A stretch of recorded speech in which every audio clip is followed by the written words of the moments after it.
Hi, welcome to Audiobook Academy. This is a self-paced audiobook. There's no need to keep an eye on things. Just pay attention. Thank you for taking the time to listen. This is a book summary of The 5 Love Languages. How to Express Heartfelt Commitment to Your Mate. By Chapman. It's easy to fall in love. But it's difficult to stay in love. The book The 5 Love Languages explores the various ways in which people communicate their love for one another. Words of affirmation, acts of service, receiving gifts, quality time, or physical touch may be our preferred method of expressing gratitude. Author Dr. Chapman is a priest, anthropologist, and relationship expert who specializes in helping people better understand each other's different love languages. The 4-letter word has been the subject of his lifelong study. Love. When it comes to expressing and receiving love, it's easy to get lost in translation. This summary of the 5 love languages provides simple yet profound insights that can help us grow closer to the people we love. According to Chapman's theory, the key to long-term relationships is understanding each other's love languages. When it comes to love, we all speak different languages. Maintaining the flames of love is a serious undertaking. The problem is that it is difficult to resolve issues when partners don't understand each other. We turn to therapy, couples counseling, or even the internet for advice on how to rekindle the spark. That's why Chapman recommends a return to the beginning. This method focuses on the foundation of all relationships, language. We all learn a primary language in our early years of life. Learning a new language later in life can be a huge undertaking. Speaking a foreign language becomes easier with practice. The challenge arises when we are conversing in our native tongue and come across someone who speaks a different one. We may try to communicate by pointing, grunting, drawing, or even acting out our thoughts. As a result, while communication is possible, it will almost certainly appear awkward and forced. As with anything else, learning the language of another person is essential for successful communication in any context, including love. Loved languages can be as different from one another as Chinese and English are from one another. This means that in order to maintain healthy relationships, we must learn our partner's preferred method of communicating their feelings of affection. The problem is that the concept of love is a linguistic and semantic quagmire that is difficult to define. The word love can be used in a variety of contexts to describe everything from our favorite foods and pastimes to the people we cherish most. What are some of the ways in which you express your feelings of love for someone? The translation of words into action isn't always as precise as we hope. When it comes to love, there is no such thing as a universal definition. Overindulgent parents often justify their actions by claiming that they are motivated by love for their children. In the eyes of a family therapist, this is just bad parenting. To further justify and deny a partner's bad behavior, such as excessive drinking for example, love can be used. Outsiders may see this as a form of enabling an unhealthy behavior rather than a loving act. We can't get rid of love's myriad complexities, but we can better understand them. We, and those around us, require a wide range of different kinds of love.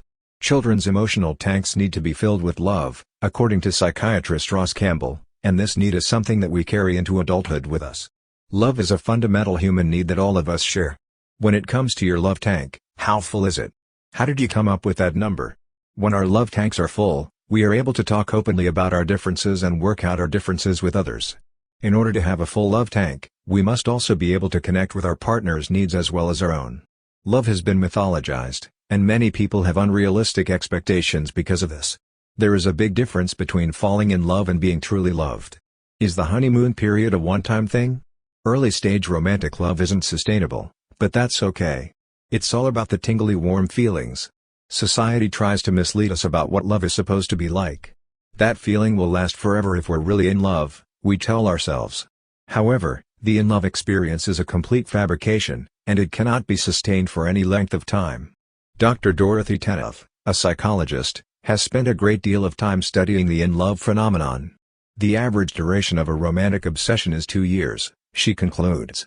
She predicts that one day, we will return to the ground, having descended from the heights. We are able to see the flaws in the other person because our eyes have been opened. At this point, conversations may shift from "where should we have dinner tonight?" to something else. To "what happened to the milk?" At this point, we may wonder why we agreed to the marriage proposal in the first place. We're not sure if we should accept this as the new normal or if we should try something new. However, second marriages have a higher divorce rate than first marriages. For third marriages, the divorce rate is even higher. This means that the likelihood of a happy marriage the second or third time around is greatly reduced. You don't have to be doomed if you want a relationship that lasts.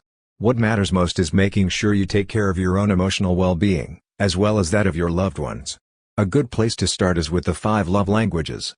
These are the 5 types of love languages: words of affirmation, time spent together, receiving gifts, and acts of service. Despite the fact that all of the dialects have their place, the majority of us speak a single primary love language. Compliments and meaningful affirmations pique your interest, while insults irritate you? Is affirmation your love language?